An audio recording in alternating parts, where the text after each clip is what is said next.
Ensemble, construisons pour l'homme dans la ville et contribuons ainsi à un monde durable. Je reçois Antoine Boss, le directeur de la qualité du groupe Nakara, le promoteur du développement et de l'habitat durable. Antoine Boss, bonjour. Alors dites-moi, le groupe Nakara, promoteur du développement durable, c'est quoi en quelques mots cette histoire, je crois familiale quand même, quelle histoire? C'est quoi, c'est qui le groupe Nakara? Bon, le groupe Nakara est un jeune promoteur qui existe 3 ans. On est issu de la fusion de 3 sociétés de promotion. Avec une histoire de 25 ans, donc on a une histoire derrière nous. 3 promoteurs qui ont été rachetés au fil de l'eau par le groupe Rabot du Tilleul. Et en juin 2009, on a fusionné vers une organisation. On est un promoteur généraliste. Ça veut dire qu'on ne fait pas juste du logement, on fait aussi des bureaux, des parcs d'activité, on fait à peu près tout sauf la maison d'architecte individuelle. On a en ce moment à peu près 190 collaborateurs qui travaillent sur 250 projets et on a l'année dernière fait 260 millions d'euros de chiffre d'affaires. Vous êtes présent dans toute la France, dans tous les territoires? Oui, on a 11 agences dans des grandes villes en France, parce qu'on est promoteur dans les villes surtout. Et on a 2 antennes, une à Bruxelles et une en Pologne. Alors ça veut dire quoi quand vous dites, vous présentez directeur de la qualité donc chez Nakara? Ça veut dire quoi qualité? C'est orienté sur les nouvelles normes environnementales, habitat, environnement, AFNOR, etc. La qualité, c'est pour nous, c'est la mesure dans laquelle on est capable d'atteindre notre objectif, de faire notre projet d'entreprise. Qui donc, comme vous l'aviez dit, ensemble, construisons pour l'homme dans la ville pour un monde durable. Donc, tous les aspects qui sont liés à ça, de mesures, mais aussi de systèmes d'organisation, sont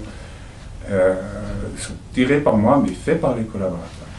Est-ce que pour vous, le plan Grenelle environnement, la mise en application des nouvelles normes, on ne va pas définir les nouvelles normes bâtiments basse consommation ou haute qualité environnementale depuis de nombreuses années, est-ce que pour vous, en tant que promoteur, vous vivez ça comme une contrainte ou un plus marketing au niveau de nouveaux clients potentiels? Et puis est-ce que le fait que des organisations, des associations, des gens comme Qualitel, effectivement, vous aident à y voir plus clair dans la mise à disposition de ces normes, est-ce que c'est un plus pour vous en tant que promoteur?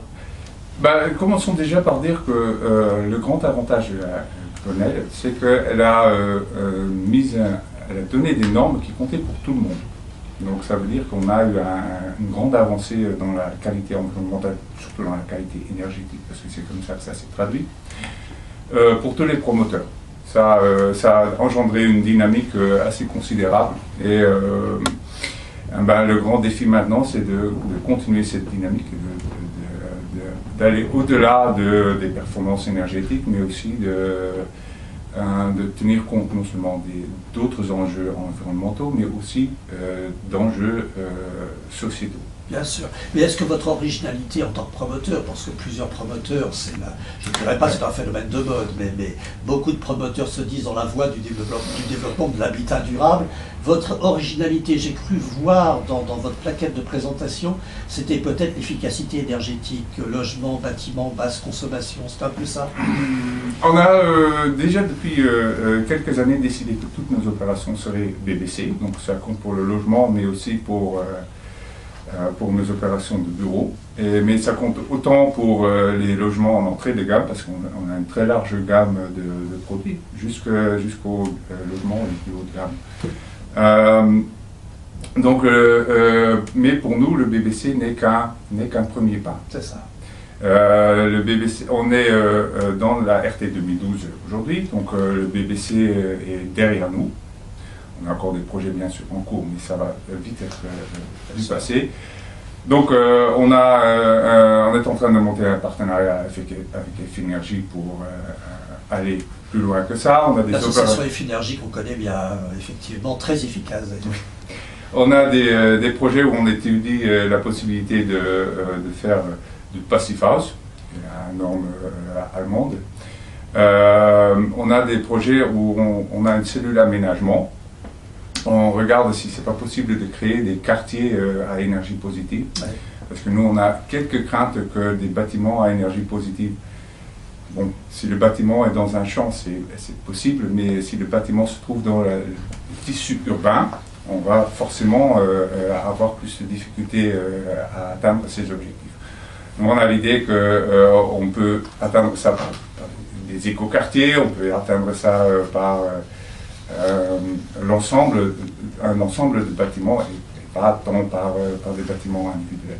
Quand je parlais d'originalité, moi ce qui m'a surpris dans votre présentation, c'est une originalité fantastique. Mais allez-vous pouvoir tenir effectivement cette originalité? Vous dites Nakara va offrir à ses clients la possibilité de vérifier la véracité de ses engagements en installant des dispositifs de suivi des consommations à l'intérieur de ces logements. Alors là, vous allez très loin. J'achète un logement chez vous, Nakara, et j'ai un dispositif qui va pouvoir me permettre de contrôler ma consommation énergétique. Oui, vous serez capable de contrôler ça chez vous, et nous on aime bien recueillir toutes ces expériences-là.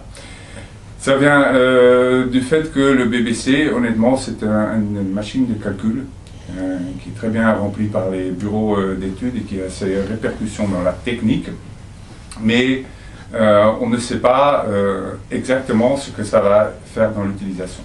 On a quelques lignes directrices qu'on donne à nos acquéreurs en leur disant: vous avez acheté un logement BBC, faites attention à ça, n'ouvrez pas vos fenêtres plus que quelques minutes par jour, mais faites-le pour aérer votre logement.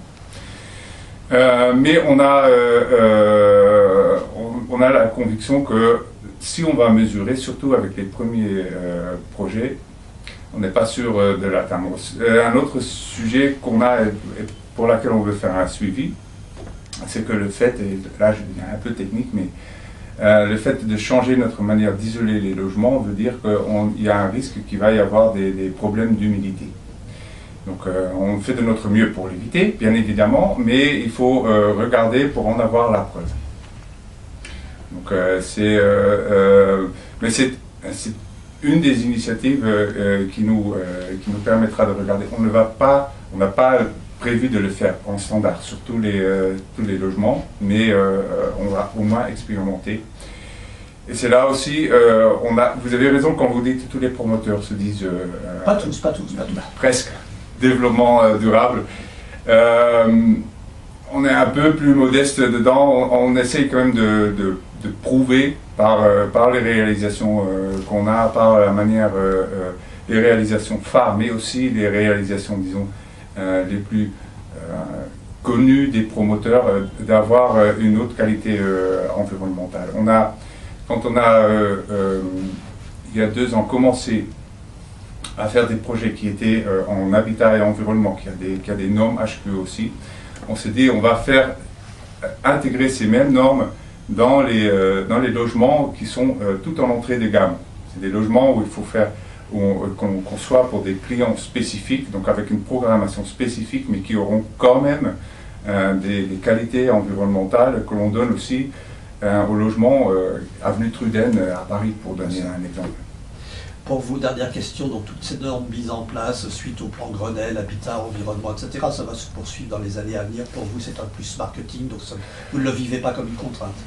C'est un plus marketing dans le sens où le marché va devenir de plus en plus concurrentiel. Pour nous, les normes, notamment la norme NF Logement, nous a permis aussi d'unifier les méthodes et les manières de travailler des 3 structures, qui ont tous une culture différente, qui étaient menées par des fortes têtes, par définition pour des promoteurs, et qui avaient tous une culture de 25 années.